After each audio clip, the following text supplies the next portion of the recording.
भगवान श्री पंढरीनाथांच्या या अत्यंत पवित्र अशा मंदिरामध्ये श्रीमद भागवतासारखा एक महान ग्रंथ समजावून घ्यावा, अनेकदा ऐकला असेल तरी पुन्हा एकदा ऐकावा, जीवनाचा थोडासा वेळ सार्थकी लागावा, या प्रामाणिकतेतून इथे जमलेले सर्व भाविक अधिकारी श्रोते सर्वांच्या हृदयस्थ परमात्म्याला मनापासून अभिवादन करतो. भगवंताची, जगदंबेची, सद्गुरुनाथांची कृपा आपल्यावर आणि आपल्या कुटुंबावर अखंड राहावी यासाठी जे वागणं भगवंताला अतिशय प्रिय आहे ते आपल्याकडून घडावं याचा प्रामाणिकपणे प्रयत्न करणारे जे धार्मिक सज्जन इथे बसले असतील त्यांच्या चरणांना वेगळा नमस्कार करतो. अधिकारी, साधक, तत्वचिंतक, श्रेष्ठ असे कला उपासक, वैदिक, याज्ञिक, समाजातले अनेक क्षेत्रातले मान्यवर इथे आहेत. सर्वांबद्दल आदराचा भाव व्यक्त करतो. ज्यांच्यामुळे मी इथे आलो, माझ्या ज्येष्ठ भगिनी प्रमाण असणाऱ्या आदरणीय स्वप्नाबाईंना सगळ्यांच्या तर्फे अभिवादन करतो. यजमानांबद्दल अभिनंदनाचा भाव व्यक्त करतो. संहिता वाचायला बसलेले माझे मित्र श्री गोविंद मांडवगडे गुरुजी यांनाही सर्वांच्या तर्फे नमस्कार करून प्रवचनाला सुरुवात करतो.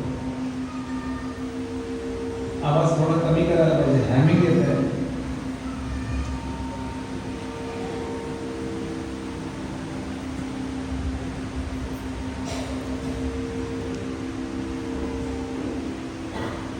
रिवर्ब खूप येतोय, तो कमी करायला पाहिजे.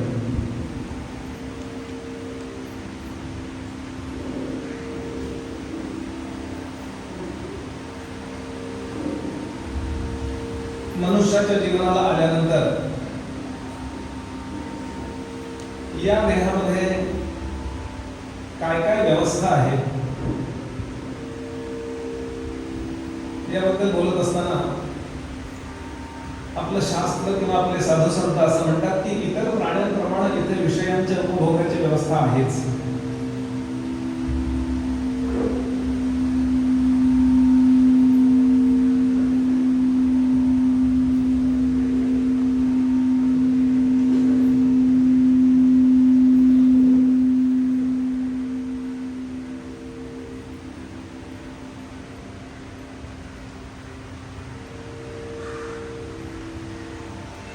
परंतु या देहामध्ये सगळ्यात उत्तम व्यवस्था कुठली असेल की जो अधिकार आपण सहसा वापरत नाही.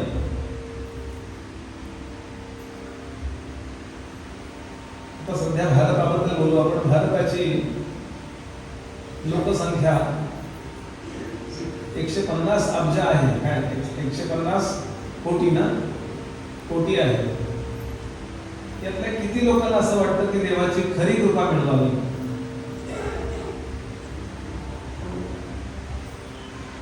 देव धर्मामध्ये असणारे खूप लोक असतात. आय ट्रस्ट इन गॉड आणि आय ओबे गॉड असे दोन विभाग या परमार्थामध्ये पडतात.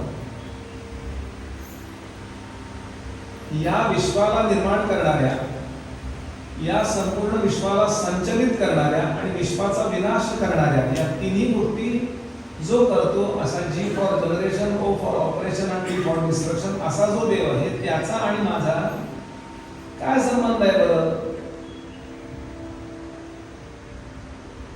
याचा विचार फार कमी लोक करतात. मठ मंदिरात जाणं, काही पूजा अर्चा करणं, म्हणजे आस्तिक लोक खूप आहेत पण पारमार्थिक लोक किती आहेत?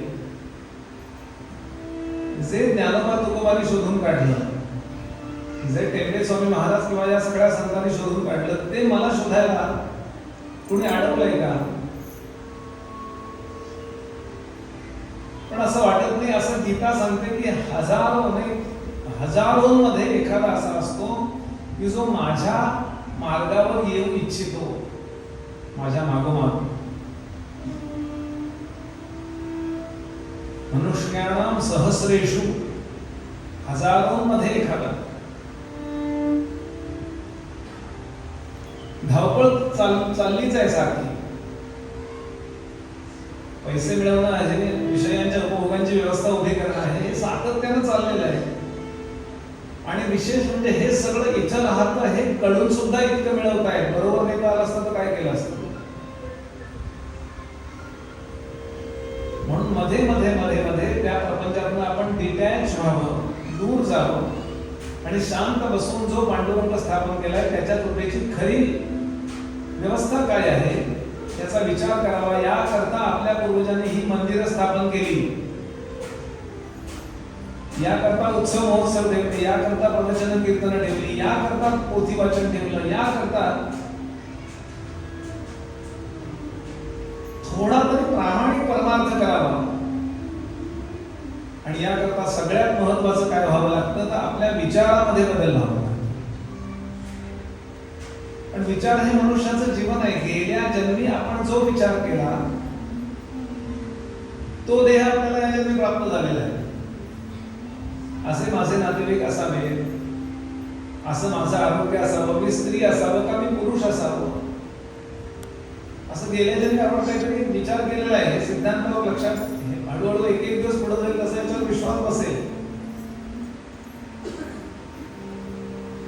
पण घडे भोगणे सर्व ही कर्मयोगी मनाचे श्लोक. गेल्या जन्मी आपला जो चिंतन झाला, आपला जो विचार झाला त्याचा परिणाम या जन्मीचं सगळे दुःख सुख यांचे भोग आहेत. आणि आता ज्या सिच्युएशन मध्ये आलं त्यावेळेला आपली काही वेगळी मतं निर्माण झाली. गेल्या जन्मी आपल्याला असं वाटलं होतं की स्त्रीचा देह असला तर बरं असतं जरा. आता कळलं नाही स्वयंपाक करावा लागतो किंवा अजून काही. ते ब्राह्मणाचा देह मिळाला तर बरं असं गेल्या जन्मी वाटलं.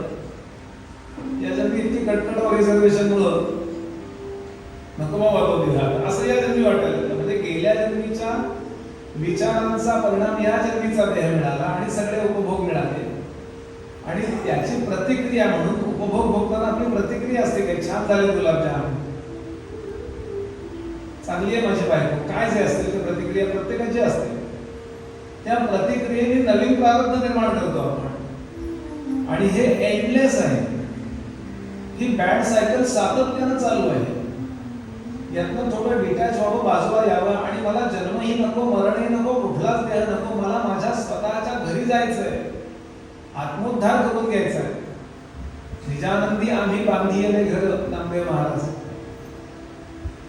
आणि अशी शांती विश्रांती ज्याला पाहिजे, खरा परमार्थ करावा असं त्याला वाटतं, सगळं बाजूला ठेवावं आणि पांडुरंगाची खरी कृपा मिळवावी असं वाटतं, त्यानं काय करावं हे सांगणारा ग्रंथ म्हणजे श्रीमद भागवत आहे. प्रपंचातलंही यश कसं मिळवा, तात्पुरतं का असेल आपण ते यश मिळवून विषय मिटवून टाका ना. आणि खरा परमार्थ करा हे सांगणारा डिटेल अगदी अत्यंत सविस्तर ग्रंथ म्हणजे श्रीमद भागवत आहे. आपण ज्या धर्मामध्ये आहोत त्याला हिंदू अमका तमका धर्म म्हणतात, पण संतांनी या धर्माला भागवत धर्म असं म्हटलेलं आहे. भागवत धर्म वाढविला तो भागवत धर्म ज्या ग्रंथात सांगितला गेला तो ग्रंथ म्हणजे श्रीमद भागवत. ज्ञानोबा असतील, तुकोबा असतील, रामदास स्वामी असतील, स्वामी समर्थ असतील, गजानन महाराज असतील, हे सगळे मोठे लोक ज्या ग्रंथाला फॉलो करतात तो ग्रंथ म्हणजे श्रीमद भागवत आहे.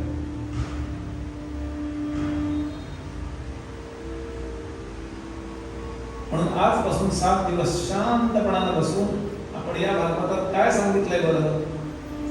18,000 श्लोक सांगितले. 18,000 श्लोक होणार नाहीयेत, 1,000 श्लोक झाले तरी खूप झाले. पण एवढ्या श्लोकाने काय होतं, एक आयडिया येते, एक दृष्टी तयार होते. नको त्या गोष्टीचे आपण अगदी अडकलेलो असतो, त्यातनं आपण बाहेर येतो. आणि कशाचा विचार करतो यार मी, काही एवढा विचार करायचं कारण नाहीये. ज्याचा विचार करायला पाहिजे त्याचा विचार करूया ना. नको त्याचा विचार केल्यामुळं, ज्याचा विचार करायला पाहिजे त्याचा विचार करायला बुद्धीमध्ये जागा शिल्लक उरत नाही, रॅम भरून जातं इथलं. यांनी काही निंदा केली, त्यांनी काही नको ते सांगितलं, आपण असा कचरा भरतो का. काही गरज नाही या सगळ्यात. आपल्या कल्याणाचा या जगातल्या कुठल्याही व्यवस्थेशी काहीही संबंध नाही. आपण कुठल्याही वळणावर असा आपल्या कल्याणाची जबाबदारी पांडुरंगाने घेतलेली आहे. जर आपण ती त्याच्यावर सोपवली तर. आणि ती कशी सोपवली? कुठल्याही म्हणणार तुम्ही असा, तुम्ही पापी असा, तुम्ही मध्यम असा, तुम्ही कोण असा, तुम्ही सज्जन असा, तुम्ही संध्या करणारे असा, तुम्ही कसेही असा, तुमची जबाबदारी पांडुरंगाने घेतलेली आहे. आणि हा विश्वास निर्माण होतो. पहिलीच कथा ती येते. आता डोळ्यासमोर जरा येऊ द्या. भागवताबद्दलची ही चर्चा चालली, ती कुठं चालली, हे कधी लिहिलं गेलं? साधारण हा ग्रंथ 5000 वर्षापूर्वी लिहिला गेला. कुणाकडून लिहिला गेला? तर भगवान वेदव्यासांकडून लिहिला गेला. एखाद्या सब्जेक्ट वरती एखादे प्रोफेसर काही परफॉर्म करतात, काही एखादा मुद्दा सांगतात आणि ते सांगितल्यानंतर त्याचं पुस्तक तयार होत असतं. आधी काहीतरी लिहिलेलं असतं बेसिक, परत काहीतरी तयार होतं. आता हे रेकॉर्डिंग चालू आहे ना, आता याचं पुस्तक काढलं तर काय होईल? मकरंद गो असं म्हणाले, असं होईल ना. आजही याच पद्धतीने चालू आहे पुस्तकांचे लिखाण, की कोणीतरी न्यूटननी आमका सिद्धांत सांगितलेला असतो, एखादा प्रोफेसर ते शिकवतो आणि नंतर न्यूटननी असं सांगितलं, असं या प्रोफेसरने आमच्या कॉलेजमध्ये आमच्या स्टँडर्डमध्ये सांगितलं, असं नंतरचं टेक्स्ट असं पुस्तक तयार होत असतं. असं सगळ्यात लास्ट जी प्रत आहे, शेवटची प्रत आहे, ती ही प्रत आहे आपल्याला मिळाली.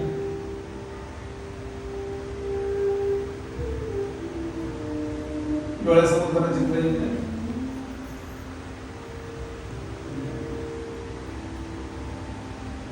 नैमिषारण्य नावाचं एक अरण्य आहे, लखनौ पासून साधारण 3 तासांतरावर. या अरण्यामध्ये, त्या अरण्याला मोठा इतिहास आहे. हे अरण्य का निर्माण झालं, कशा, अजून सुद्धा आहे काय. मी अनेकदा तिकडे भागवत सांगायला जातो. या ठिकाणी आपल्या सगळ्यांचे पूर्वज ऋषी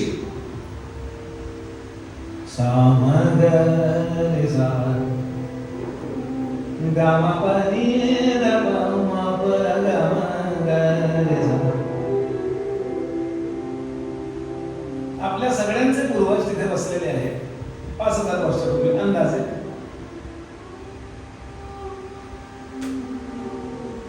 आणि हे सगळे लोक कशाकरता बसले? तर माणसाच्या जीवनाचं संपूर्ण कल्याण कशाने होईल याचं चिंतन करायला बसले. आणि ते सेमिनार्स घेतात की नाही, डॉक्टर लोक, अंके लोक,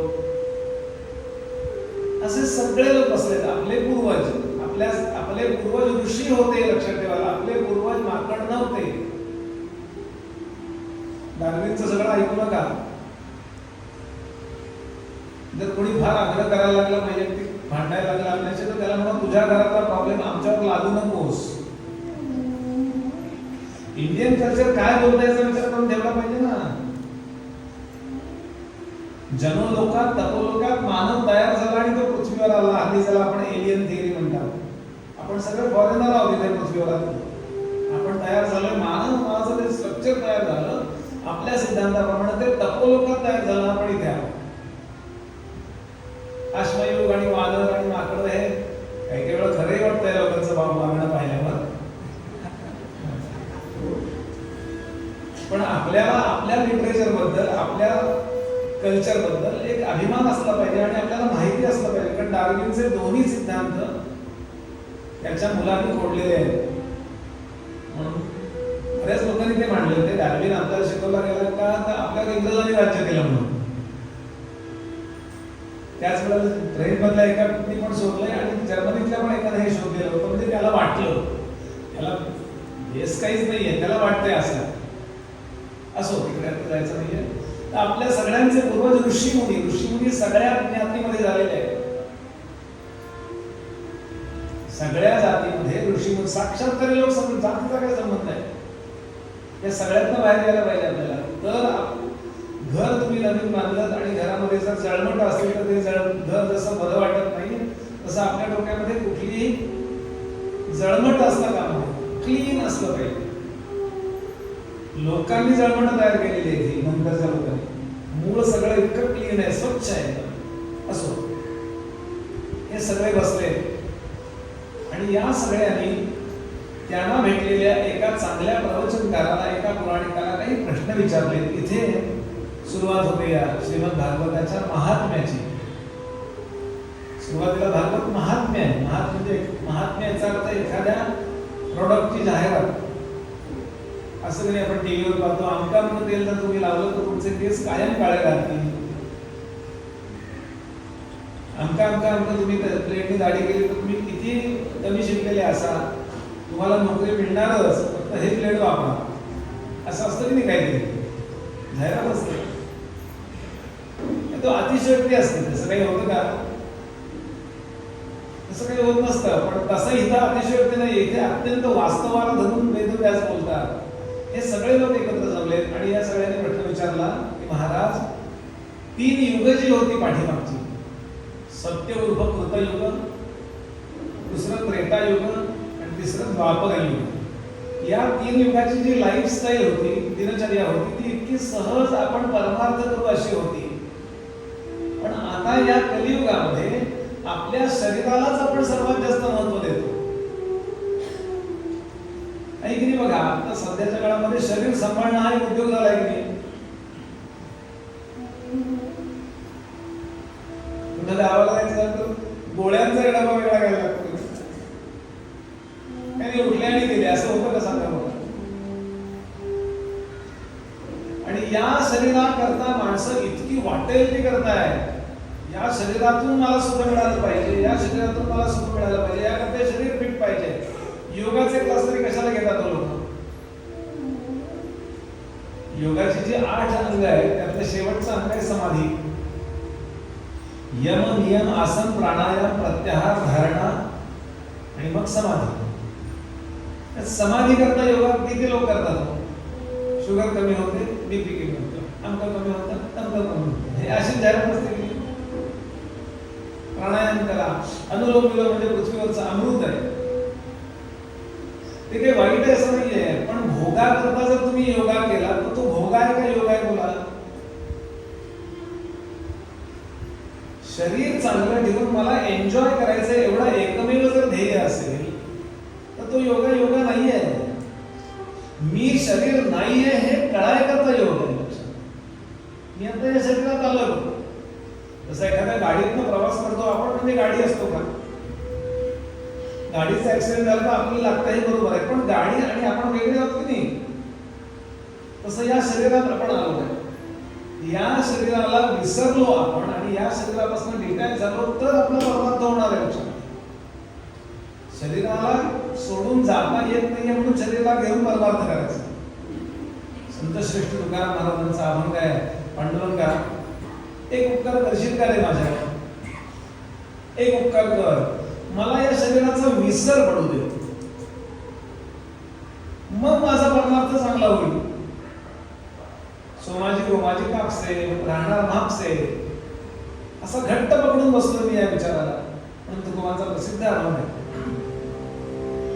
देवाताई साखरी उपकार, देवाताई साखरी उपकार, देवाताई साखरी उपकार.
विचारलाय महाराज, या देहाला इतके घट्ट पकडून बसले जीव, या देहाच्या द्वारे आपल्याला भवनदी पार करून जायचंय, असा याचा उपयोग असताना या देहाचं कौतुक करावं, याला भरपूर सुखोपभोग द्यावेत आणि जास्तीत जास्त कम्फर्ट झोन मध्ये ठेवावं आणि त्या देहाकरता भांडण करायची वेळ आली तरी भांडावं लोकांशी, या सायकोलॉजी मध्ये गेले लोक आणि त्यामुळे त्यांना जन्मजन्मी देह धारण करावा लागला.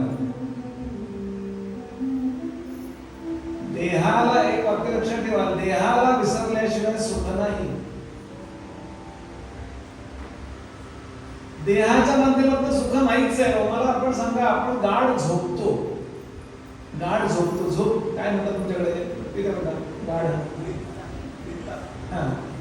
निर्तात नव्हे काय, बरोबर ना? तुम्ही झोपता घट्ट, अगदी गाढ झोप लागली, काही माहित नाही किती वाजले काय वाजले.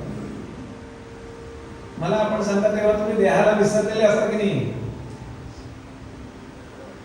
तुमच्या जीवनात ज्या समस्या किंवा कोर्टामध्ये केस चालू आहे किंवा तुम्हाला काही नुकसान झालंय बँकेत किंवा एखादं अंगठा उडालंय, काहीतरी झालं, तुमचा मोबाईल हरवलाय, काहीतरी दुःख असतं, झोप लागल्यावर ते दुःख कुठं जातं? काहीतरी नोंद तरी असते का आपली? बसा, आपण कुठून आलोय, काय आहे, अहो इतकंच काय, कुणाचं कीर्तन चालू आहे तरी माहिती असतं का?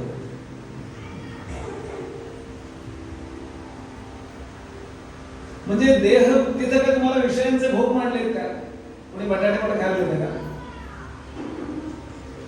कोणी काय सुगंध अत्तर देते का? एक तरी पंच सुखांपैकी एक तरी सुख आहे का? तरीही तुम्ही सुखी असता की नाही? याचा अर्थ देहाच्या माध्यमावर सुख अवलंबून नाही आहे. देह टिकण्याकरता सुख घ्यायचंय. जेवायचं कशाला? संध्याकाळी प्रवचन आहे म्हणून मी माझ्याकरता बोलतो. प्रवचन नसेल तर जेवायची काही गरज नाही. आणि असं म्हणून पूर्वीच्या काळी माणसं घरात जे निघून जायची ना, की झालं आता काम या देहाचं. राजे लोक निघून जायचे आपण ऐकतो की नाही? भरत राजा निघून गेला, ऋषभ राजा निघून गेला, म्हणजे झालं, राष्ट्र चालवलंय, काळ राजा होता, आता झालं काम या देहाचं, आता उत्तम चाललं, आता चाललो मी. वानप्रस्थ म्हणजे काय? वनामध्ये निघून जाणं म्हणजे काय? रिटायर होणं म्हणजे काय? करायचं तेव्हा कौतुक केलं, व्यायाम केला, खाणं पिणं सगळं उत्तम केलं, विषयांचे भोगही उत्तम घेतले, जेव्हा करायचं तेव्हा सगळं उत्तम केलं, आता स्टॉप, आता this is time for only me. इतके दिवस जगा करता केला, आता हा वेळ माझ्या करता, मी मेडिटेशन करेन आणि मुक्त होईल, असं करायचं ना पूर्वी लोक. आता रिटायर झाल्यावर जास्त प्रॅक्टिस करतात. Retire but not get tired. तेव्हा तरी खऱ्या अर्थानं निवृत्तीचा आनंद घ्यावा. भागवत हा निवृत्तीचा ग्रंथ आहे. लक्षात, जगाचं असारत्व दाखवणारा ग्रंथ. आणि हे माणसाच्या लक्षात येत नाही, तर व्हॉट टू डू, काय करू, हा प्रश्न विचारलाय त्यांनी. बारकाईने जगाचा विचार करा. जी पूर्वीच्या काळी माणुसकी होती ती आज राहिली आहे. रस्त्यावरती एखादा टू व्हीलर वाला किंवा फोर व्हीलर वाला एखादा वृद्ध मनुष्य कुणाला तरी धडकतो. स्कूटर मला बिचाराला आवडलेल्या स्कूटर म्हातारा 70-80 आणि त्याने स्कूटर धडकवली. समोरचा तरुण मुलगा आई माईवरून शिवाय देतो तरी सांगा.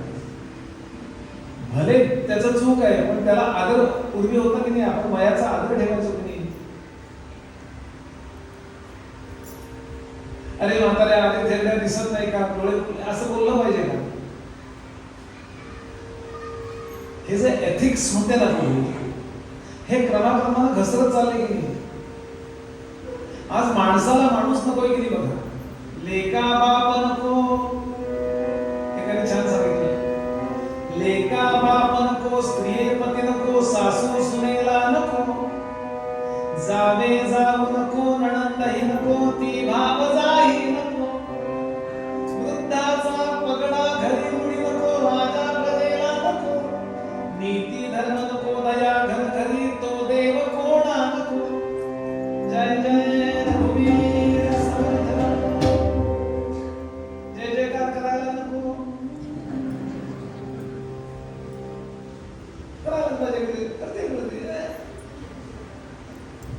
आपल्या प्रपंचाच्या बाबतीत जे आपण पंचुअल असतो ते आपल्या कर्तव्याच्या बाबतीत, उदारतेच्या बाबतीत, मी वर्ल्डचा जगाचा विचार सांगतोय. मी अनेकदा एक उदाहरण सांगतो. आताच लंडनला गेलो होतो मी गेल्या 2 महिन्यापूर्वी आणि पुष्कळ फिरलो. मला म्हटलं प्रवचन कीर्तन कमी, मला माझ्या एक्सपोजर मध्ये भर पडली पाहिजे. एक मोठं एक्झिबिशन बघायला गेलो चित्रांचं. गोष्ट मी 20 वर्षापूर्वी ऐकली होती, 15-1 वर्षापूर्वी, पण ती ज्याच्या बाबतीत घडली ते एक्झिबिशन बघायला गेलो. एक चांगला चित्रकार होता, अनेक उत्तम चित्र त्यानं, चित्रकार म्हणजे असा नव्हे, फोटोग्राफर होता चित्रकार, सॉरी मी चुकून चित्रकार म्हणतो, फोटोग्राफ करणार, असं मोठे मोठे कॅमेरे असा. आणि त्यानं एक चित्र काढलं, आफ्रिकेच्या जंगलामध्ये गेला. एक लहान मुरदूस झालेलं ते जे लोक, आफ्रिकन लोक असतात ना, आपण त्यांना निग्रो म्हणतो, त्यांना म्हणते चालत नाही असं, ही शिवी आहे त्यांच्याकरता, पण कळायकरता बोललो. एक लहान मुरदूस झालेलं मुलगा आई बापाने टाकून दिलेलं होतं आणि ते निघून गेले होते. काय त्याला जगत नाहीये. आणि ते असं असं असं असं पडलं होतं. भरगड्या दिसताय, डोळे पाहायला अशी झाली आहे. आणि त्याला खायला एक वल्चर, गिधाड असा अगदी चोच नाव असून जोपर्यंत ते असं हलतंय तोपर्यंत ते त्याला टच करत नव्हतं. हलणं बंद झालं की तो त्याचा अगदी असा डोळा गुलाबजामासारखा पटकन घेऊन टाकला. असा अगदी इतका बोलका फोटो होता तो. आणि असं करून त्याने त्याचा कट करून फोटो काढला. आणि त्या वर्षी 15-17 वर्षापूर्वी त्याचा नंबर पूर्ण इंग्लंडमध्ये पाहिला आणि एका मॅगझिनचा मुखपृष्ठ म्हणून ते छापण्यात आलं. तर ते चित्र तिथे लावलेलं होतं. बरं, ते चित्र होती. त्याच्याबद्दल मी गोष्ट अशी ऐकली, त्यानं जेव्हा त्यावेळेला ते एक्झिबिशन भरवलं, त्यावेळेला एका लहान मुलानं प्रश्न विचारला त्या फोटोग्राफरला. तो फोटोग्राफर स्वतः होता की तुम्ही तो फोटो काढलात आणि मग नंतर त्या मुलाला हॉस्पिटलमध्ये ऍडमिट केलं का? ते गिधाड त्या आफ्रिकन मुलाला, छोट्या बाळाला खायला टपलंय. हा फोटो चांगलाच आहे, प्रश्नच नाहीये, त्याचा अँगल बरोबर चांगला आहे वगैरे वगैरे. पण नंतर लगेच त्याला ऍडमिट केलं त्या हॉस्पिटलला. तो म्हणला no no, that was not my job. ते काही माझं काम नव्हतं असं म्हणला. छोटा मुलगा म्हणला, oh there were 2 vultures but one had a camera. आणि ते त्या फोटोग्राफरला वाक्य इतकं लागलं की त्यांनी घरी जाऊन आत्महत्या केली. मला सुचलं कसं नाही. मला हॉस्पिटलमध्ये कुठल्याही ससूरमध्ये सरकारी निघून जायचं. 2 गिधाडं होती, एका गिधाडाकडे कॅमेरा होता. झालंय की नाही असं बघा. अनेक ठिकाणी ऍक्सिडेंट होतात, त्यांना मदत करण्याऐवजी माणसं फोटोग्राफी करून फेसबुकवर आणि याच्यावर टाकण्याचा, हे खूप मी बेसिक बोलतोय, मनातलंच एकूण हे गेलंय की. आणि म्हणून हे सगळे आपले पूर्वज, कारण त्यांना अंदाज होता, इह घोरे कलौ प्रायो जीवश्च असुरतां ततः क्लेशक्लांतस्य तस्यैव शोधने किं परायणम्, असा श्लोक आहे की आजच्या काळामध्ये माणुसकी टिकून राहावी, देवाची कृपा व्हावी, प्रपंचही नीट करावा, जे काही कर्तव्य ती नीट व्हावी आणि परमात्म्याची कृपा घेऊन मरावं. या गोष्टीला काय करावं आणि काय टाळावं हे मला तुम्ही सांगा, असा प्रश्न आपल्या सगळ्यांच्या पूर्वजांनी सूत नावाच्या एका महामुनींना विचारला. उग्रश्रवा नावाचे सूत जातीचे एक जण आहेत. सूत म्हणजे काय तिकडे जात नाही, आपल्याजवळ 4 तास आहेत रोज. एरवी आम्ही शुभकाला गेलो किंवा नारायणधाममध्ये 6-7 तास असतात. मला सकाळी 3 तास, संध्याकाळी 3 तास, त्यामुळे डिटेल स्टडी करता येतो. आपल्याजवळ जेवढा वेळ तेवढा आपण बघूया. हे ऐकलं आणि त्यांनी सांगितलं, जगामध्ये फरक करण्यापेक्षा आपल्या वैयक्तिक जीवनात, आपल्या कुटुंबात कसा योग्य फरक करावा, याकरता काय करावं हे तुम्हाला मी सांगतो. अगदी सोपं. भक्त्योगवर्धनम यच्च कृष्ण संतोष हेतुकम तदहं ते विदास्यामि सावधानतया शृणु. मी आता तुम्हाला जे देणार आहे ते तुम्ही सावधानतेने ऐका. तुम्हाला सगळ्या दुःखातून सोडवणार, नव्हे दुःखांचा राजा म्हणजे काय? सगळ्यात श्रेष्ठ दुःख कुठलं? त्या दुःखाचं नाव आहे मृत्यू दुःख. प्रत्येकाला वेगळं दुःख आहे बरं का. ते तिला जे दुःख आहे ते मला नाहीये. तिला काय दुःख आहे? अभ्यासाचं. रोज कडकडायच म्हणजे मला आता तो राहिला नाही अभ्यास. मला जो दुःख आहे ते याला नाही, याला येते त्याला नाही, त्याला येते तुम्हाला नाही. प्रत्येकाला व्हरायटी आहे दुःखाची आणि प्रत्येकाला वाटतं आपलं दुःख मोठं. पण या सगळ्यातलं श्रेष्ठ दुःख प्रत्येकाला जे आहे, सगळ्यांना एकदम तेव्हा तरी हे दुःख भोगावं लागणार आहे. त्या दुःखाचं नाव आहे मृत्यू दुःख. म्हणजे माणसाला, झाडाला, फुलांना नव्हे, या सतरंजीला पण ते दुःख आहे. जे जे दृष्टम पण नष्टम या न्यायाने विश्वाचाच विनाश होणार आहे. ब्रह्मदेव आणि शंकरांना सुद्धा त्यांचा देह टाकावा लागणार आहे. ते जाणतायत काय मी आहोत, त्यामुळे त्यांना मृत्यूचं दुःख नाहीये, पण त्यांना तोही देह संपवावा लागणार आहे. म्हणून या मृत्यू दुःखावर मात कशी करावी हे शिकवणारा एक ग्रंथ मी तुम्हाला सांगतो. कालव्याल मुख त्रास त्रास निर्नाश हे तवे तदहं ते विदास्यामि. ते मी तुम्हाला सांगतो. श्रीमद भागवतम शास्त्रम कलौ किरेण भाषितम. कलियुगाच्या आरंभी आताच काही वर्षापूर्वी शुकदेवांनी राजाला सांगितलेलं श्रीमद भागवत हे सगळ्या दुःखावरचं औषध आहे. सगळ्या समाजाचं उन्नयन करणारं, समाज कुठेही असो, अगदी वाईटातल्या वाईट माणसाला सुद्धा चांगलं बनवणारं, दरोडेखोराचा संत बनवणारं, कितीही पापी असो तरी त्या पापातून बाहेर काढणारं, पिशाचाचाही उद्धार करणारं, संन्यासाला संन्यास घेतल्यावर कसं वागावं हे सांगणारं, सगळ्यांचं कल्याण करणारं, हव्या असणाऱ्या सुखांपैकी कोणतं सुख तू घे आणि कोणतं सुख तू टाळ याचा विवेक जागा करणारं असं एक शास्त्र मी तुम्हाला सांगतो. श्रीमद भागवतम शास्त्रम. शांतपणाने बसून भागवताचा अभ्यास करा.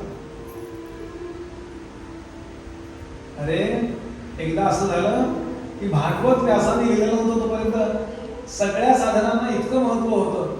कुणी आंघोळी करतायत त्या प्रयागला जाऊन, कुणी जपजापे करतायत, कुणी मेडिटेशन करतात, कुणी काय काय काय काय करतायत. पण भागवत एकदा लिहून झाल्यानंतर पटकन भागवताने उदाहरणाला लागला.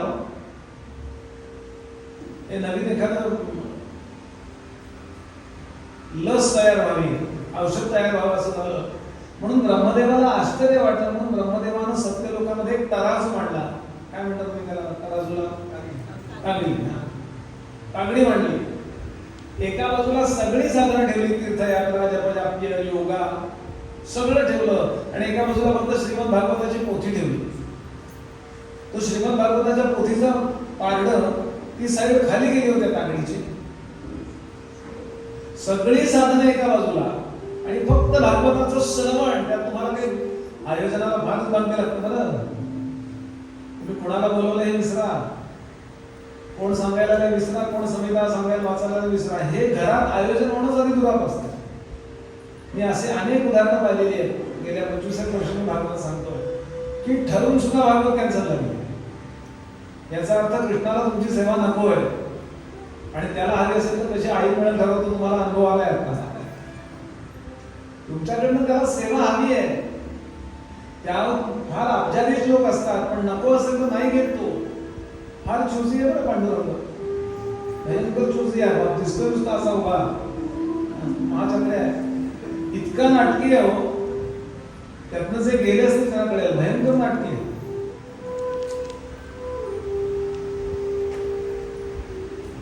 अरे 10 वेळा त्याच्या मागे धावणारी यशोदा देवकी खात नाही, पण विदुराकडे मात्र गेल्यावर जेवायला बसल्यावर असं ताट उचलून चाटत राहायला सोडणं नाही.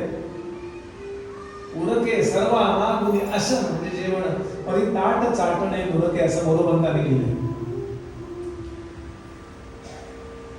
सगळे घरातले नातेवाईक कृष्णांच्या डोळ्यासमोर संपले. डोळ्यात एक पाण्याचा थेंब आला नाही.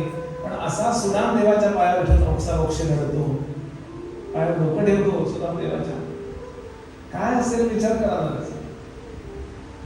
म्हणून त्यांनी सांगितलंय की जन्मांतरे भवे पुण्यं तदा भागवतम लभेत. अनेक जन्माची पुण्याई खर्च होते, मग भागवताचं आयोजन होतं. आयोजनाचा विचार सोडून द्या, ऐकायला मिळतं. भागवत ऐकायला मिळायलाही भाग्य लागतं, भागवत सांगायलाही भाग्य लागतं. मला विश्रांती पाहिजे होती 7 दिवस, थकून गेलो मी सारखा बोलून बोलून. पण कान धरून चल, तुला कोण विचारत तू सांगलास का, कंपल्सरी बसवतोय तो इथे. म्हणून त्यांनी सांगितलं खूप खूप खूप तुमचं पुण्य असेल तर तुम्हाला भागवतातले विचार ऐकायला मिळतात. कारण या विचार एकदा एखादा त्यातला विचार सगळं सगळ्यांना उपयोगी नसतं, पण त्यातला वन ऑफ देम एक थिंक असा असतो, एक असा विचार असतो की ज्यानं आपलं जीवन पूर्ण बदलून जातं.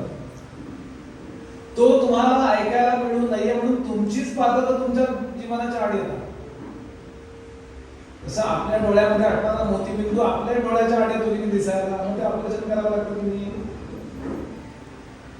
तसं या भागवताच्या श्रवणानं तुमचं कल्याण होणार असेल तर आई वेळेला तुमचा फोन येईल, तुम्ही बाहेर चालले नेमकं ते आई वाक्य ऐकायच्या वेळेला, हॅलो काही नाही का आठवणीत होती तुझी म्हणून आताच नेमकी काय आठवण आली तुला, किंवा तुम्ही येऊ शकणार नाही, गाडी बंद पडेल, रिक्षा मिळणार नाही, ऑटो मिळणार नाही, काहीतरी भानगड होईल, पाहुणे येतील. हे हल्ली कारण खूप असतात. आमचे गुरुजी सांगतात पाहुणे नाही आले तुमचं पाप अडवालं त्या दिवशी. पाहुण्यांना जाऊन सांगू नका तुम्ही आमचं पाप आहात म्हणून.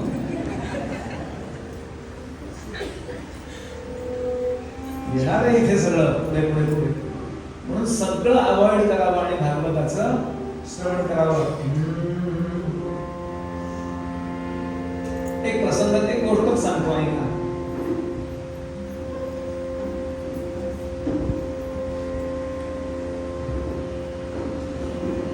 एकदा तु विशालायां चत्वार ऋषयो अमलाः सत्संगार्थं समायाताः तदृशुस्तत्र नारदं.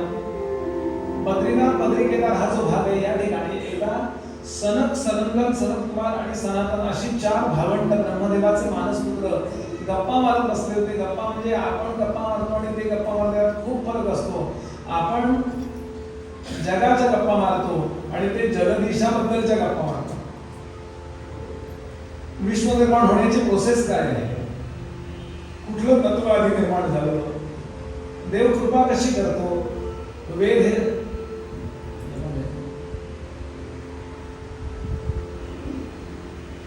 विश्व निर्माण कसं झालं, कुठल्या पापाला कुठलं प्रायश्चित्त आहे,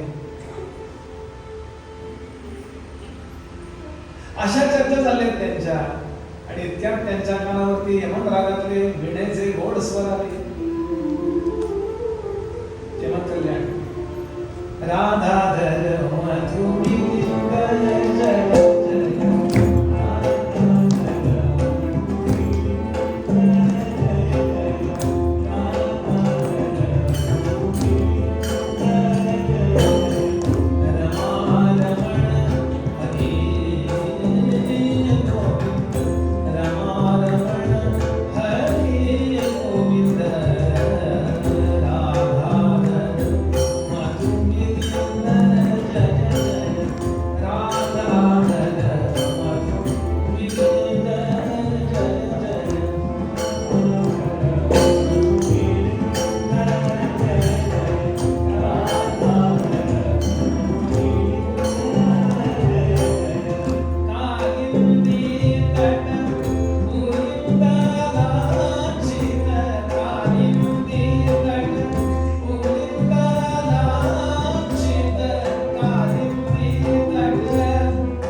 काय करत असतील तर ते भगवंताचं नाम अखंड गातात. त्यांच्या वाणीवरती नारायण नाम हे अखंड आहे.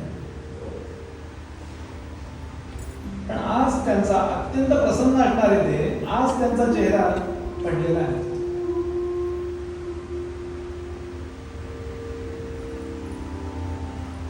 काहीतरी कारणाने ते खिन्न आहे. त्या दिवशी सॅड आहे. काय गोष्ट. आणि संतांना कुणी दुःखी आहे हे चालत नाही. नेहमी तुम्ही आनंदी असला पाहिजे. कायम आपला फेस आहे ना तो लाफिंग असला पाहिजे. प्रॉब्लेम त्या ठिकाणी असणारच आहे. सारखे चेहरे कधी बघावं तुला. काही लोकांचं तर कपाळावर पाठी असते बघा, कळवण्यास अत्यंत दुःख वाटते की कपाळावर पाठी आराम नाही. पण काही प्रॉब्लेम नसतो. दुपारी जेवण झालेलं असतं, 4 वाजता चहा झालेला असतो, झोप झाली, सगळं झालेलं असतं, तरी चेहरा पडलेला का म्हणजे नीट गेलं काही कारणाने रडत असतात. आपली इंडियन फिलॉसॉफी सांगते ऐका, जेव्हा काही प्रसंगच असेल कठीण तेवढं सोडून तुम्ही नेहमी आनंदात असा. आपल्याशी 4 वाक्य जर कोणी बोललं ना तर त्याला असं उत्साह वाटला पाहिजे. 4 वाक्य बोललं, नुसता फोन केला, काही लोकांची बसण्याची अशा नुसता फोन करा तुम्ही, त्याचा आपला उत्साह वाढून जातो. आता कटकट होते हो. कृष्णांचं वर्णन आहे की कृष्णांची जर 10 मिनिटं नाही 10 वाक्य बोललं तर वर्णन आहे की अमृतासारखं अमृत काळात आज चाललंय असं वाटायचं कृष्णांची गोष्ट. काही लोकांचा तो स्वरच असा तक्रारीत असतो.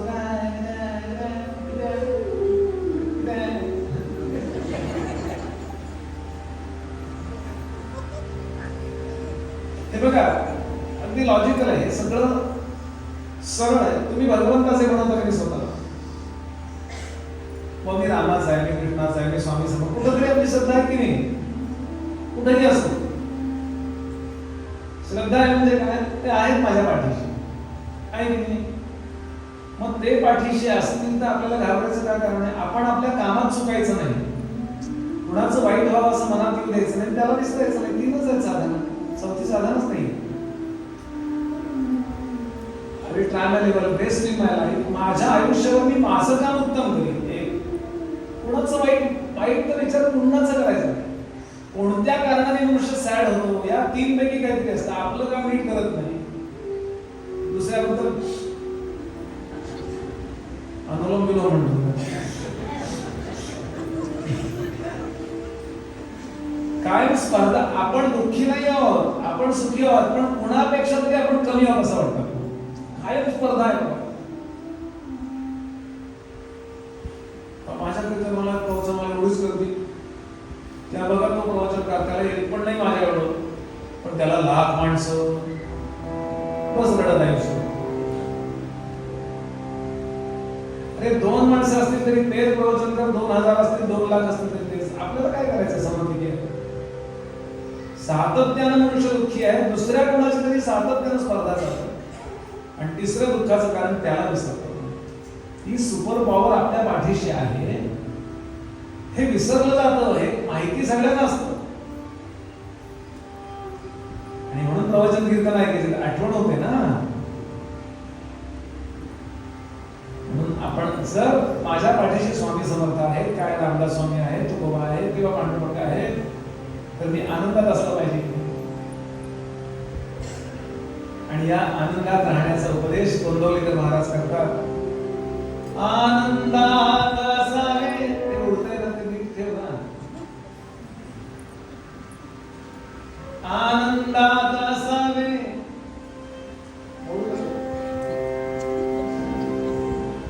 त्यांना म्हणायला उपयोगी.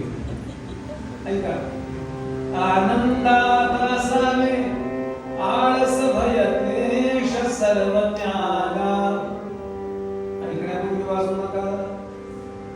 आनंदात असावे आळस भय द्वेष सर्व त्यागावे. ऐका, हा हाची सुबोध गुरुचा.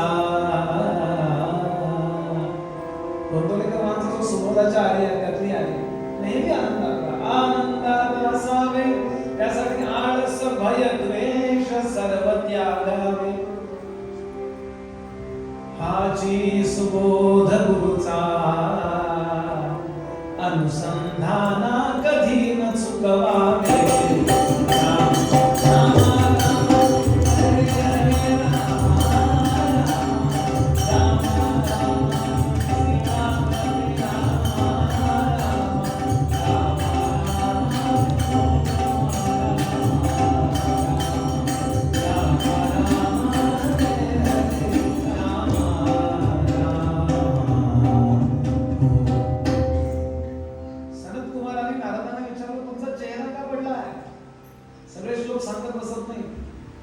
शेवटी ते म्हणतात न उचितम, तुमच्या करता उपयोगीच नाही, बाकीचे ठीक आहे. हे बघा, देवधर्म धर्म न मानणारे लोक आहेत ते रडणारच आहे, त्याला काही इलाज नाही. त्याला रडायकरता वेगळं दुःख होण्याची गरज नाही. ते सुपर पॉवरला मानत नाही, इथेच रडायचं कारण सुरू आहे. दुःख सगळ्यांना होतं, लक्षात घ्या. दुःख कुणालाही टळलेलं नाही. जर दुःख टळलं असतं तर मामाचं दुःख नसतं का टळलं, कृष्णाचं दुःख नसतं का टळलं. तुकाराम महाराजांना जवळच्या लोकांनीच त्रास दिला, शिवाजी महाराजांना परक्याने फार कमी त्रास दिलाय, आपल्या लोकांनी त्रास दिलाय.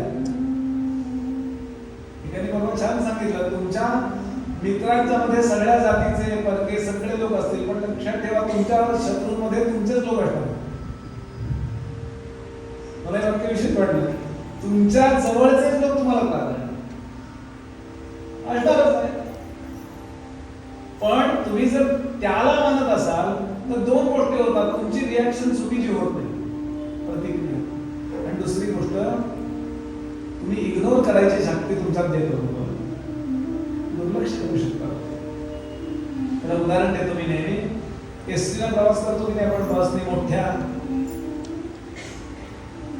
ड्रायव्हर जवळ जो बसलेला आहे ना त्याला जरा कमी खड्ड्यांचा त्रास होतो, खड्ड्याचा त्रास कमी होतो. आणि मागं जो बसलेला आहे एकदम शेवटच्या सीटवर, एकाच गाडीत आहे, पण नाही मिळाली जवळची सीट, कुठं बसावं लागतं.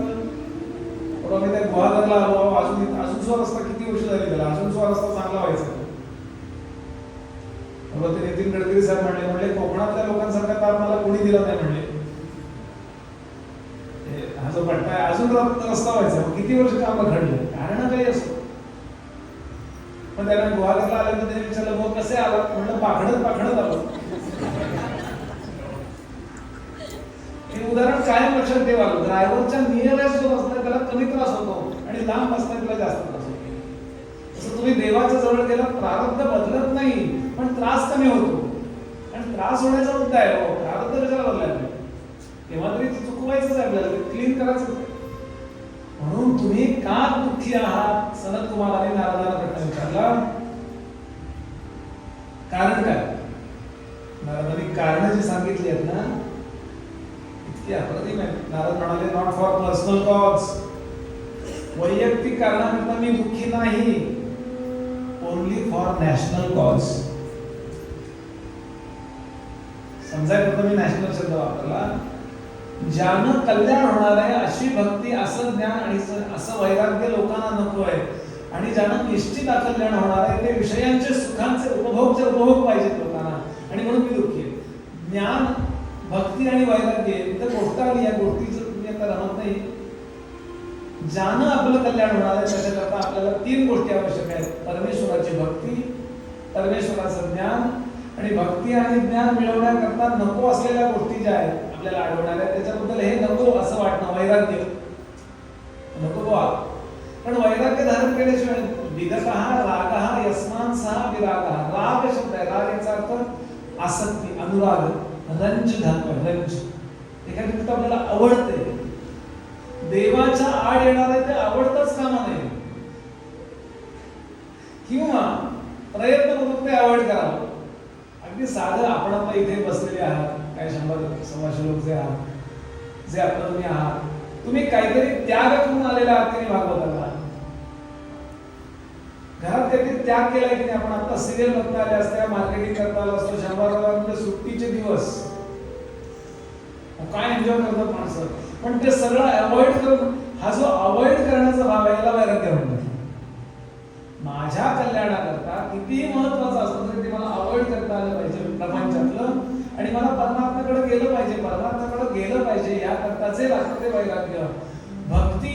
आणि भक्ती याचा अर्थ देवाबद्दलची आवड, प्रेम. आणि दुसरी गोष्ट, देव म्हणजे काय आहे याचं ज्ञान.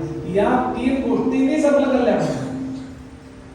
नुसत्या भक्तीने कल्याण होणार नाही. देव आवडत्या अफताब नावाचा पण माणूस होता, त्याला आता तुरुंगात येतो, त्याला देव आवडत नव्हता का? 5 वेळा नामात पडत होता, पण त्याच्याकरता जी श्रद्धा वालकर नावाची पालघरून आलेली मुलगी जीवन अर्पण केलेलं, त्याला घरच्यांना भांडून गेली घरच्यांशी. 2 वर्ष वाईट बोलतो मी, वाईट तिच्याबद्दल बोलणं बरं नाही. 2 वर्ष तिचा उपयोग करून घेतला आणि 2 वर्षांनंतर तिचे 35 तुकडे केले आणि फ्रीज मध्ये ठेवले. त्याला असं नाही वाटलं की मी अल्लाहनं निर्माण केला हिला, सगळे जग अल्लाहनं निर्माण केलं की नाही, आपण देवाने म्हणतो, मग हिला पण त्याने निर्माण केलं. मी त्याचा अपराध करतो असं नाही वाटत आहे त्याला. त्याच्या भक्तीतही खोट आहे आणि ज्ञानातही खोट आहे. पण कुठलाही मौलवी सांगायला जात नाही म्हणे. एका तरी मौलवीनं तोंड उघडलंय का, तुम्ही हा ब्लास्ट करायला नको होता दिल्लीच्या लाल किल्ल्यासमोर, एक तरी म्हणतोय का? हे अत्यंत चुकीचं वागतंय. अल्लाह ताला हे आवडणार नाही असं म्हणायला पाहिजे की नाही. आपण म्हणतो की कुणी असं वाईट वागलं तर याचा अर्थ काय? भक्ती, ज्ञान, वैराग्य या 3 गोष्टीचा कसच बदलत चाललाय लोकांचा. कशाला तरी काहीतरी मानतात. ब्रेन वॉशिंग करतात का ब्रेन घाण करतात त्यांचं? कारण काही असो, तुम्हाला काही स्वतः बेसिक फंडामेंटल तुम्हाला विचार करायची शक्ती नाही का? आणि हा समाजातला प्रॉब्लेम आहे, त्यांचा वैयक्तिक प्रॉब्लेम नाहीये. सगळीकडे समाजाचाच विचार करा. आताच बोललोय पण हे सगळं परत कशाला. मी नेहमी इथे उदाहरण देतो. सगळ्या जगामध्ये देव धर्म करणारे लोक वाढलेत का कमी झाले? बोला. मंदिरातली गर्दी वाढली का कमी झाली?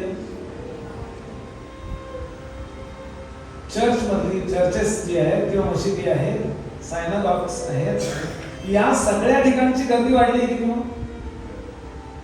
आणि लोकसंख्येच्या प्रमाणात नाही, भूमिती श्रेणीने वाढलेली, एकदम वाढली बघा. सगळीकडे लोक वाढले ना, कोरोना तर फारच वाढले.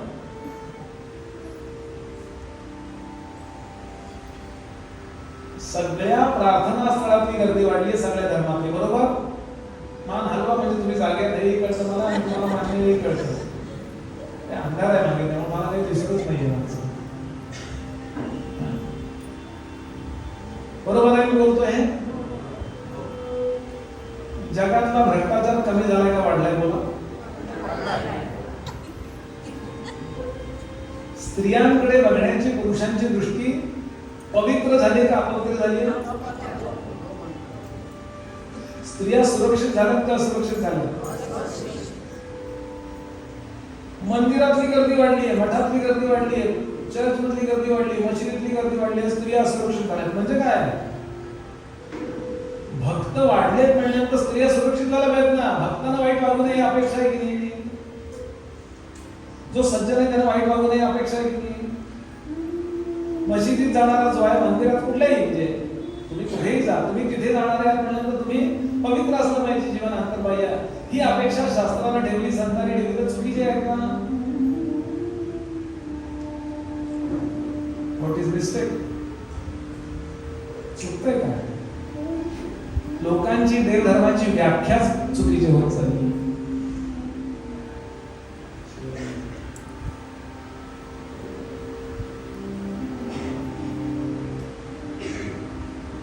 तुम्ही एक वेळ मठात, मंदिरात, मशिदीत नाही गेलात तरी चालेल. सगळ्यांच्यात माझा परमात्मा आहे, माझा अल्लाह आहे असं अखंड वाटलं पाहिजे. मंदिर तोडो, मस्जिद तोडो, या मुझा का है. मसूद नावाचा कवी म्हणतो, मुसलमान आहे बरं, खूप जुना. मंदिर तोडो, मस्जिद तोडो, क्या मुझा का है, काय परवा है, लेकिन किसी का दिल मत तोडो, क्योंकि ये घर खुदा का है. मूर्तीतला परमात्मा मला दिसतो, पण मूर्तीच्या अलीकडे उभा जो भक्त आहे त्यातला परमात्मा मला दिसत नाही. मूर्तीची पूजा करायला उभा असणारा गुरुजी त्याच्यातला परमात्मा मला दिसत नाही.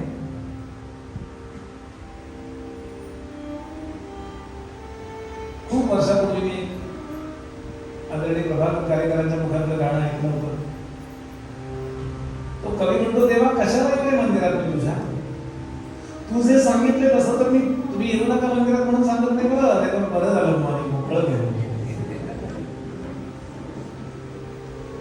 नुसतं मंदिरात येऊन हे सांगतात ते, मी काही बोलत नाही बाबा का हे या करा तुम्ही सेवा, पण एखाद दिवस नाही जमलं तरी चालेल, पण जिथं आहात तिथे जो कोण समोर भेटेल त्याला परमात्मा म्हणून नमस्कार करा. बस तो पांडुरंगाला मिळाला हो. म्हणून तो कवी म्हणतो, देवा कशासाठी येऊ देवा तुझ्या मंदिरात, कशासाठी येऊ देवा तुझ्या मंदिरात, कशासाठी येऊ देवा तुझ्या मंदिरात, कशासाठी येऊ देवा तुझ्या मंदिरात. मूर्त तुझी बसते माझ्या, मूर्त तुझी, मूर्त तुझी, मूर्त तुझी बसते माझ्या.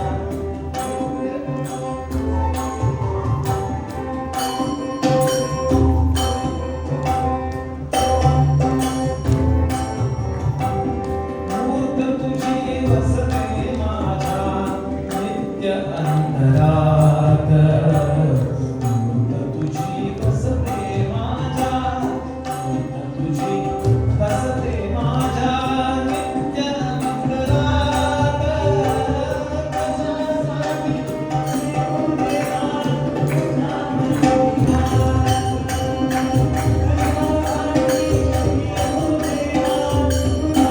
कशासाठी येऊ देवा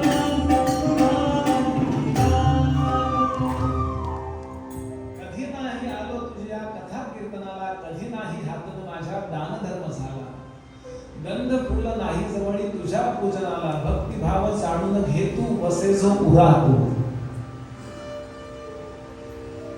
नारद म्हणाले, मी दुःखी काय? समाजामध्ये भक्ती ज्ञान वैराग्याच्या व्याख्या बदलत चालल्या. स्वयंसाय काय करू? मी प्रयत्न केले, मी वेदांचा उद्घोष केला, वेद वेदांत घोषैश्च गीता पाठै मुहुर्मुहुः, सगळे प्रयोग केले समाजाकरता. तात्पुरता प्रभाव होतो, थोडा वेळ गेला की संभलवत. संतवादांना प्रश्न विचारतात, आपल्यापेक्षा मोठे कोणी भेटले की त्यांना प्रश्न विचारावे. समर्थ सांगतात, मुद्दाम काही गोष्टी कराव्यात, अखंड एकांत सेवावा, अभ्यासाची करीत जावा, काळ सार्थकची करावा जनासहित. उदंड हुडकावे संत, सापडे प्रचितीचा महंत, प्रचितीनं वेगळं स्वहित होणार. समस्या आज काय झाली माहिती का? मनुष्य गुरुपौर्णिमेला स्वतःला हार घालून घालायला लागलो. आयुष्यात बघून स्वतःलाच गंध लावून स्वतःलाच दक्षिणा द्यायला लागली. माझ्यापेक्षा ईश्वरचं गाणं अप्रतिम आहे, मी विचारायलाच पाहिजे त्याला. जनी जाणता पाय त्याचे धरावे. साई अप्रतिम गातो, मला विचारायलाच पाहिजे हे कसं काय असतं दानवाचा. आज माणूस आपल्या जवळ जो प्लस पॉइंट आहे ना, तेच इतकं धरतोय, त्याला असं वाटतं की मी इथं बसतो, मला असं वाटतं मला सगळ्याच कळतं. एखादा MBBS झालाय किंवा MS झालाय, विशेष त्याला जे येतं ते मला येतं का? थोडासा हात काढून कापून बसवता येईल का मला? नाही येत मला. आज माणूस शहाणा होण्यापेक्षा शहाणपणा मिरवण्यावरती जास्त भरोसा आहे. मला खरं शहाणं व्हायचंय, मला आलं पाहिजे, जेवढं पॉसिबल आहे तेवढं आलं पाहिजे. नारद सांगतात, म्हणून मी दुःखी. स्त्रीकडे बघताना फक्त उपभोगाची वस्तू म्हणून लोक बघायला लागले. माझ्यासारखाच परमात्मा तिच्यातही असं नाही वाटत त्या पुरुषाला. मंदोलेकर महाराज म्हणत असत, एक काळ असा येईल माणसं गुरासारखे भोग भोगतील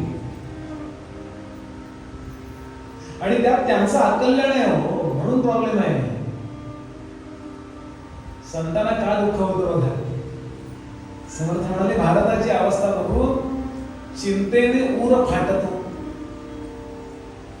किती गुजरणी ब्राह्मणी भ्रष्ट केल्या समर्थांनी लिहून ठेवलंय. किती शामुखा जाळजी भाग केल्या, किती एक देशांतरी त्या विकिल्या, किती सुंदर हाल भोगोने मेल्या. काश्मीर भाई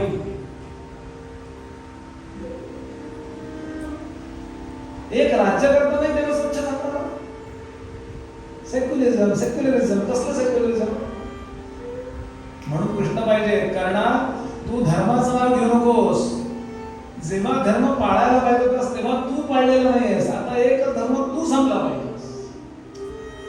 धर्माच्या आड तुला उभं राहता येणार नाही कारण तू धर्म पाळलेला नाहीयेस. घटनेच्या आड उभं राहून आज घटनेची पायमल्ली यांनी केलेली आहे. आता घटना घटना घटना म्हणतात ना संविधान संविधान. ते पुस्तक घेतात उलट सुलट त्याला मग वाचून दाखव बरोबर. माझं तर चॅलेंज आहे विश्वेश्वरी असे 108 ची माळ करून दाखव. मी कायम तुला मत देईन पप्पूला.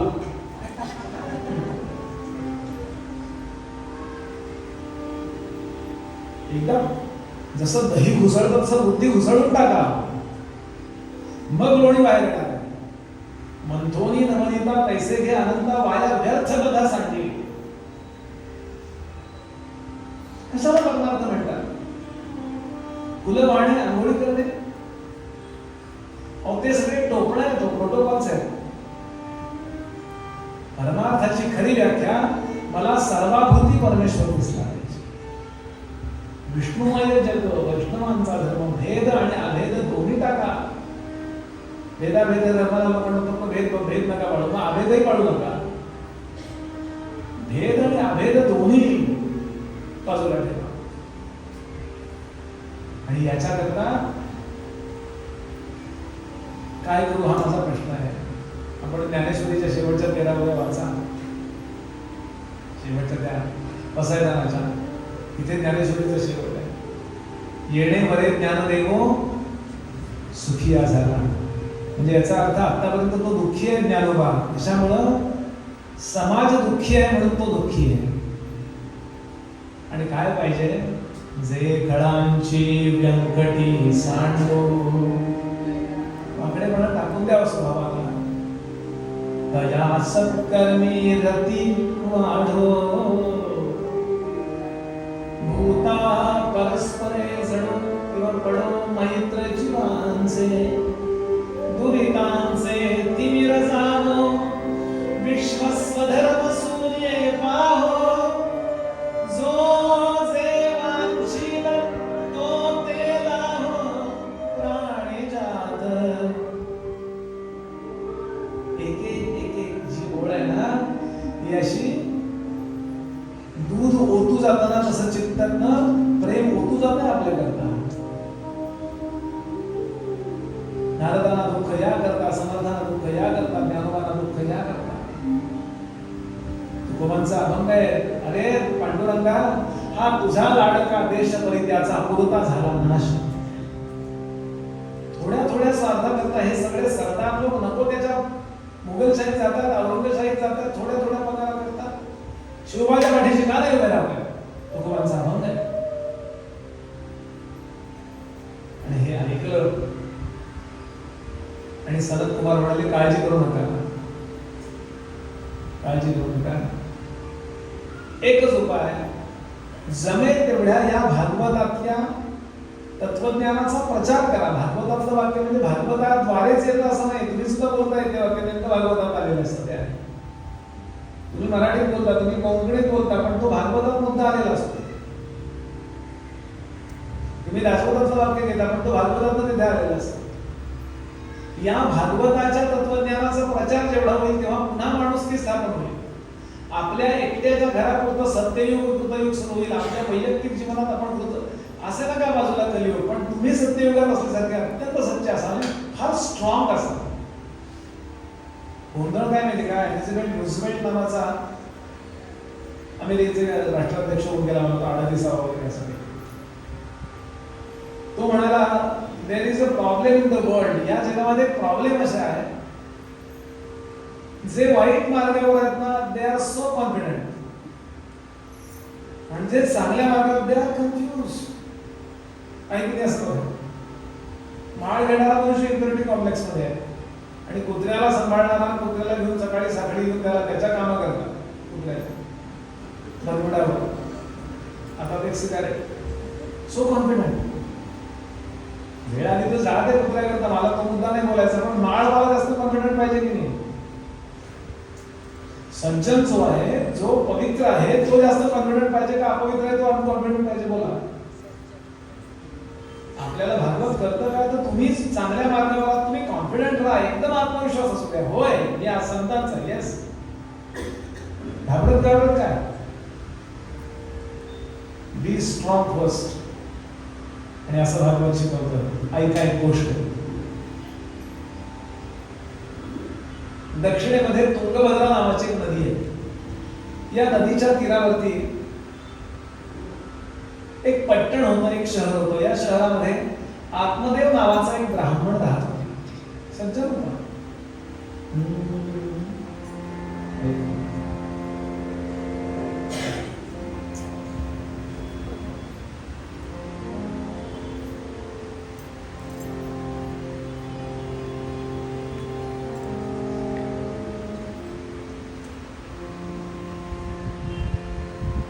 विद्वान होता. ज्या घरी तो वास्तुशांतीला काय जे असेल त्याला जाईल, त्या यजमानाला फल मिळालंच पाहिजे असं व्यवस्थित प्लॅनिंग करत असतं. कारण हे सगळे घरातले आपण अनुष्ठान करतो ना, ही या सर्किट सारखी असतं. लक्षात घ्या, व्यवस्थित जोडलं गेलं ना ते बटन ऑन केलं की दिवा लागलाच पाहिजे. तसं लगेच तुम्हाला दिसत नाही. एखादा यज्ञ केला, अनुष्ठान केलं की लगेच, पण ते बरोबर तिथे चाललेलं असतं. आणि योग्य वेळेला तुम्हाला तुमच्या मुलाबाळांना किंवा तुमचे आज नाही आहेत उपलब्ध असे पिकर्स आहेत त्यांना ते मिळत असतं. या परमेश्वराच्या सिस्टीमवर विश्वास ठेवा. कारण कृष्णांनी अशा पद्धतीने अनुष्ठान केलेले, रामांनी अशा पद्धतीने अनुष्ठान केले, समर्थांनी शिवाजी महाराजांकडून हीच अनुष्ठान करून घेतलेली. सगळ्या ठिकाणी वाय करायची सवय सोडून द्या. तरुणांकडे प्रत्येक वाय हा हो हो वॉट बंद ठेवा. संतांनी केले म्हणून मी करतो संतांनी इतकं सांग. पण सगळं त्यातलं तुम्हाला अनालिसिस कळेल हे पॉसिबल नाही. तुम्ही जर एखाद्या डॉक्टरांकडे गेला तर डॉक्टर मला ताप आलाय, तुम्हाला काही व्हायरल इन्फेक्शन आहे, बॅक्टेरियल इन्फेक्शन आहे, मध्ये काय अँटीबायोटिक लिहून देतात, पॅरासिटामॉल एखादं लिहून देतात. हे खाताना ऍसिडिटी होते म्हणून ऍसिडिटीची एखादी गोळी लिहून देतात आणि टॉनिकची एखादी गोळी लिहून देतात. तुम्ही जर त्या डॉक्टरांकडे जर बसला, डॉक्टर या गोळीत काय काय आहे, काय म्हणजे डॉक्टर तुमचा मला भरपूर पेशंट आहे, तुम्हाला काही कळणार आहे का? ते आमच्या इतकं वापरले, त्यात सल्फा वापरला किंवा काय नाही कळणार आपल्याला. ती भाषाच कळणार नाही, कारण आपल्याकडे शिक्षण नाही आहे ना. इतकं अप्रतिम ते सगळं करायचं आपण लोकांकडे जाऊन. त्यामुळे श्रीमंत झालं, भरभरून दक्षिणा द्यायचे लोक, स्वतःचं घर, लग्नही चांगलं झालं त्याचं. त्यावेळेला वैदिक लोकांची लगेच लग्न होत असत बरं का. सध्या तो एक प्रॉब्लेम आहे, धोतर दिसतो म्हणून लग्न होत नाही. म्हणून मुलगी बघायला मी शर्टपॅन्टवर गेलो. सांगू नका ताई घरी, आमची पंचायत. त्यामुळे सोडून द्या. उत्तम पत्नी मिळाली, तिचं नाव धुंधुली. अतिशय सुंदर पत्नी मिळाली. ऐका नाव, याचं नाव काय? आत्मदेव. पत्नीचं नाव धुंधुली. सगळं काही छान चाललेलं होतं, पण याला प्रपंच म्हणतात. सगळं नीट नसणे. एकच तरी आहे कोणी एक प्रपंच दाखवा, असं मी नाही म्हणत आहे, ज्ञानोबा म्हणतात. संसारी सुखाची कहाणी, नायकिनी कवणाचे श्रवणी, इंगळाचे अंथरुणी झोप कैची. इंगळ म्हणजे मोठा निखारा किंवा इंगळ म्हणजे मोठा विंचू. याच्यावर शांतपणे सुखेने निद्रा केलेला कोणीतरी आहे का? ज्ञानोबा म्हणतात सुप्रीम कोर्ट संतांच्या बाबतीत. माधवांच्या पुढे कोणी नाही, सर्वश्रेष्ठ. काहीतरी कमी ठेवणे हा त्याचा खेळच आहे. मी थोडा ज्योतिषशास्त्राचा मध्यंतरी अभ्यास करत होतो. ज्योतिषशास्त्राचा अभ्यास करत असताना तुम्हाला खूप पत्रिका बघाव्या लागतात. मी आमच्या सरांना म्हणलं, सर प्रत्येक पत्रिकेत एक तरी घरात प्रॉब्लेम असतो म्हणलं. ते म्हटले, अरे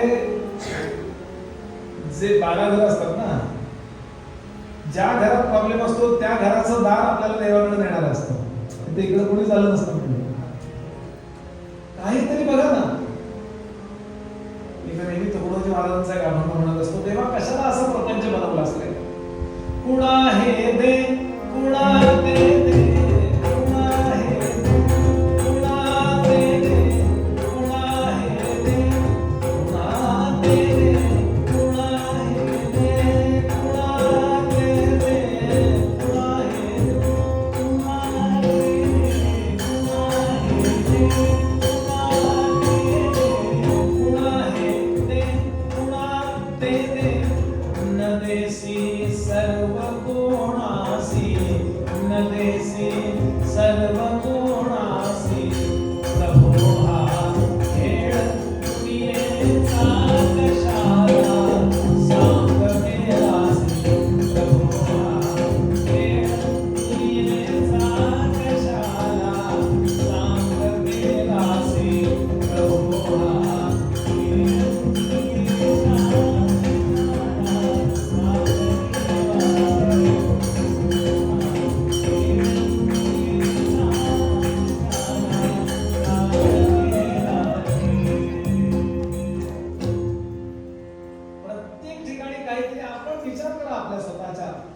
आपल्या देहाबद्दल तरी काहीतरी तक्रार आहे की नाही बोला.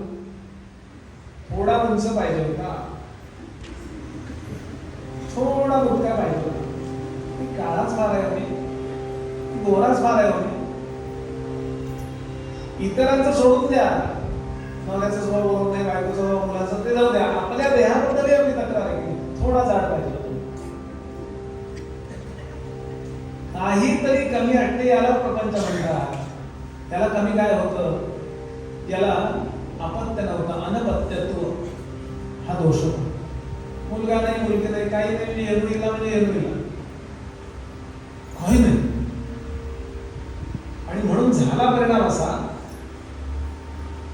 रोज वाईट वाटायचंच त्याला. अरे काहीतरी 50 ओरडली तरी काही नाही हो, पण उपाय काय होते, पण इतरांना त्याचा अनुसारच उपयोग होतो, त्याला त्याचा उपयोग होतो.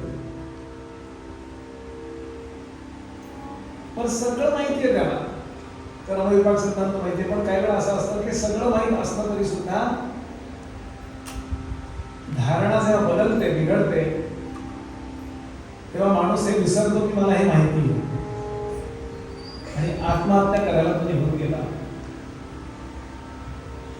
आत्मदेव नावाचा ब्राह्मण आत्महत्या करायला निघून गेला. नदीवरती जंगलामध्ये कुठेतरी गेला, दगड बांधला गळ्याला, आणि उडी मारणार इतक्यात त्याला असं दिसलं, एक साधू, एक यती पाणी पित होता ओंजळीने. असा भूक लागली, तहान लागली म्हणून ओंजळीने पाणी पितो.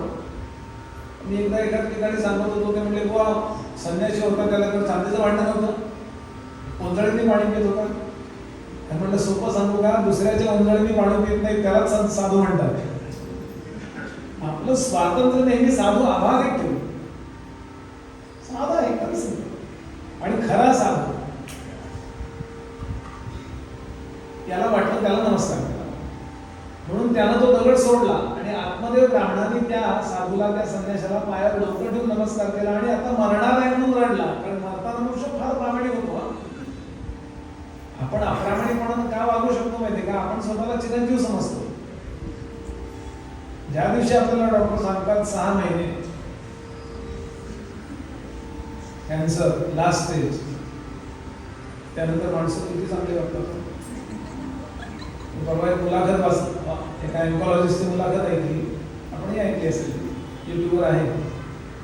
तो म्हणला एकाचा फर्स्ट स्टेजचा कॅन्सर होता, त्याला औषधाने बरा केला, तरी तो घरी जेवेनासं झाला म्हणून त्याला पकडून त्याला मुलाने त्यांच्याकडे आणला. काय ते म्हणे मी बरा होणार नाही. आपण म्हणे बरे झाले आहेत तुम्ही, खरं सांगा म्हणे डॉक्टर. म्हणे खरंच मी बरा होणार नाहीये. कशावर? बायको माझ्याशी भांडणं बंद केलं म्हणे, म्हणजे मी निश्चित मरणार आहे. असं कोणती मुलाखत आहे की एका एन्कॉलॉजिस्टची. मग सोडून द्या तुम्ही. नमस्कार केला त्यांनी. अर्थातच साधू संतांना नेहमी सगळ्यांचं चांगलं व्हावं असं वाटतं. सर्वे सुखद संतो हे वाक्य लक्षात ठेवावे संतान करतात. एक असतो प्राणी, मनुष्य प्राणी. मनुष्याचा मुमुक्षु होतो, मुमुक्षुचा साधक होतो, साधकाचा सिद्ध होतो आणि सगळ्यात कंप्लीट पूर्ण हे त्याचा संत होतो. असे ज्ञान पाहिजे. देव पण अलीकडे आहे बरं का, संत पण पलीकडे आहे.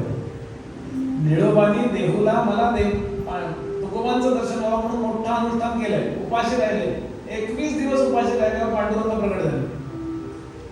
अशी गोष्ट आहे निळोबांच्या जीवनात. पिंपळनेरवाल्यांची समाधी आहे. काय विचारलं असेल त्यांनी पांडुरंगाला? निळोबानी तुला कोणी बोलावलं होतं म्हटले. निळा म्हणे आम्ही नोळखोचे देवा तुकयाचं धाव करीत असतो. तू नकोस मला, मला तू कोबा पाहिजे. पांडुरंग म्हणले अजून 21 दिवस बस. म्हणजे 42 दिवसांनी पांडुरंग तुकोबांचं दर्शन झालं. पांडुरंग प्रगट व्हायला 21 दिवस पुरतात, तुकोबा प्रगट व्हायला 42 दिवस लागतात. हा लक्षात ठेवा. साधू संत अत्यंत दुरावा असतो. आणि चरणावर मस्तक ठेवलं आणि सांगितलं महाराज असं कल्याण. म्हणले काय तू का घाबरलास, कशा प्रकारे अडकतोस? प्रथम प्रोदेश विप्रत्वम गाजे चिंतामणी असती. बोल ब्राह्मणा काय तुला दुःख आहे? त्यानं सांगितलं मला मुलगा मुलगी काहीच नाही म्हणून मी दुःखी. काय म्हणले बघू बघू बरं तुझं कपाळ, आपल्या कपाळावर इथं लिहिलेलं असतं सरळ. आपलं आपल्याला दिसत नाही, दिसलं तर उलट दिसतं.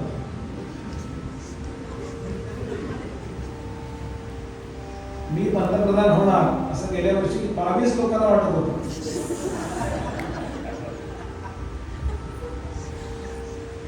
त्यांना सोडून द्या. साधूंना माहिती असतं सगळं. त्यांना पत्रिका बघावी लागत नाही. माणूस पाहायला आणि त्यांना जर वाटलं, त्यांना वाटायला लागतं बरं का. कोणाच्या केसमध्ये ते लक्ष घालत नाही, कारण ते विश्व मिथ्यात्व भानावर असतात सतत. स्वप्नात आहे, स्वप्नासारखं चाललंय त्यांच्या. तुमचं नावच असं आहे काही की साक्षात्काराची जी अवस्था, म्हणजे संतांना हे विश्व स्वप्नवत वाटतं. आता एखाद्याच्या स्वप्नामध्ये काही त्याला त्रास नाही, त्याला सुद्धा साप चावायला लागला. ज्ञानोबांनी उदाहरण दिलंय की त्याला मांत्रिकांनाही उत्तर नाही आहे, त्याला जागा करणंही उत्तर आहे. कारण मांत्रिक आणला त्याला मारा केला तर दुसरा साप येणार आहे, कारण स्वप्नच चालू आहे. जाग आल्यावर त्याचं तो स्वतः रक्षण करू शकेल सापापासून, असं आहे. म्हणून त्याने त्याच्याकडे पाहिलं आणि सांगितलं मरण मागू नकोस, मरणाचा विचार करू नकोस. तुकोबांचा अभंग आहे, मरण जो मागे तो गाढवाचा बाळ. मरणाचा विचारही कधी करू नये. माझे डोळे मिटले म्हणजे बरं वाटेल तुम्हाला, अशी नकारात्मक चर्चा कधी कधी करू नका. कारण घरात ती वास्तू तथास्तू म्हणत असते. नेहमी सकारात्मक बोला. होईल, सगळं होईल, नका काळजी करू, होईल असं म्हणत का. वाचन मदत भद्रया, नेहमी वाणीनं चांगलं बोल. काय होतं, माणसाचे म्हातारे झाले की त्रागा करायला लागतात, त्यांचा इगो दुखावलेला असतो ना. पूर्वी सगळे ऐकत होते माझे, आता सुंदर आल्यावर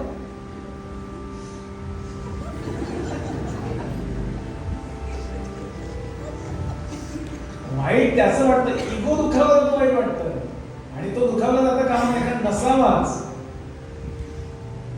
इगोचं स्पेलिंग काय आहे? ई जी ओ, बरोबर का?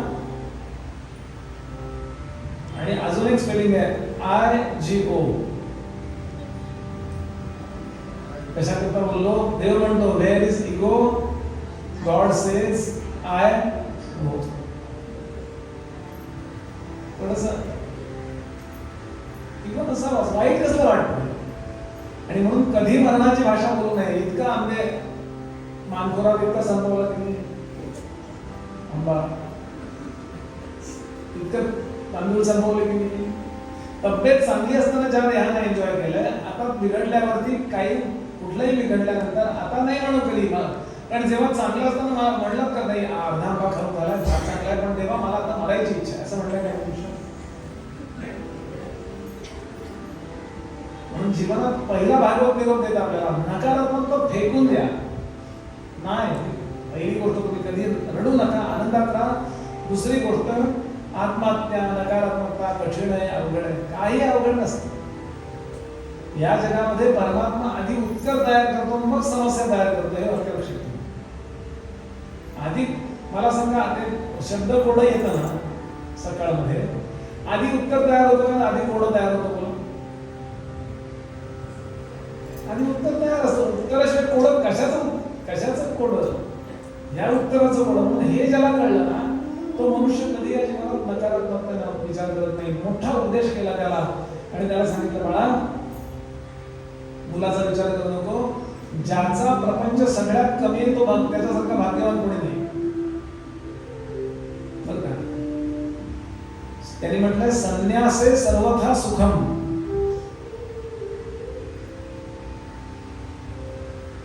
मुंच विप्र म्हणाले ब्राह्मणा सोडून ही सगळी आशा, प्रपंचाची आशा. गोंदवलेकर महाराजांचं वाक्य आहे. महाराज सांगायचे कलियुगात ज्याला मुलबाळ नाही त्याच्यासारखा सुखी कोणी नाही. असं गोंदवलेकर महाराज सांगतात. याचा अर्थ काय? याचा सरळ अर्थ असा आहे की उपाधी वाढवू नका. जेवढा कमी असेल ना तेवढा मनुष्य सुखी असतो. कौपीनं म्हणतात खरं भाग्य म्हणतात. मग आता असलेल्या मुलांचं काय करायचं? महाराष्ट्र असं म्हणले त्याचं काय करायचं? याचा अर्थ असा योग्य तेवढा स्टॉप व्हा. करायची वेळ आली त्यांच्याकडे जरूर करा. पण सगळीच मुलं मला का नाही वाटत आहे? माझाच मुलगा मला फिजिकल लेवलचा तोच का वाटत? तुम्ही पण माझा मुलगा तसं का नाही वाटत? माझ्या घरामधली जी बोलकरी नाही ती मला आपली का नाही वाटत? साधुत्वाची व्याख्या केली नाथ महाराजांनी. दया करण्याचे पुत्रासी, दया करण्याचे पुत्रासी तेच दास आणि दासी, तोच साधू ओळखावा देव तेथेच जाणा. कुणीच मला बरं का वाटतं का नाही. म्हणून बाळा संन्यासे सर्वथा सुखम. सगळं सोड आणि जा जंगलात जाऊन बस, मेडिटेशन कर. तुला फार एक पत्नी सोडली तर तुला विचार करायला फार प्रॉब्लेम नाहीये. तेवढं एक तुझी काळजी वाटेल. बाकी कोणीच नाही तुला. You are so lucky. आपल्याला संकट असो किंवा सुख असो, जे आहे त्याचा उपयोग करावा आणि परमार्थ पुढे नाही. समजा आपल्याला श्रीमंती दिली, देवा म्हणा देवा मला किती श्रीमंती दिली असते मी तुझी सेवा करेन. समजा त्याने आपल्याला गरिबी दिली आहे, देवा किती छान गरिबी दिली आहे, नाही तर मी कीर्तनाला आलोच नसतो. तुकोबांचा अभंग आहे, बरा कुणबी केलो नाही तर दंभे असतो मेलो. कुणबी जातीत मला टाकलं ते फार बरं केलं. नाही तर त्या पंडितांसारख्या पगड्या सरळ करण्यात आणि हे बरोबर नाही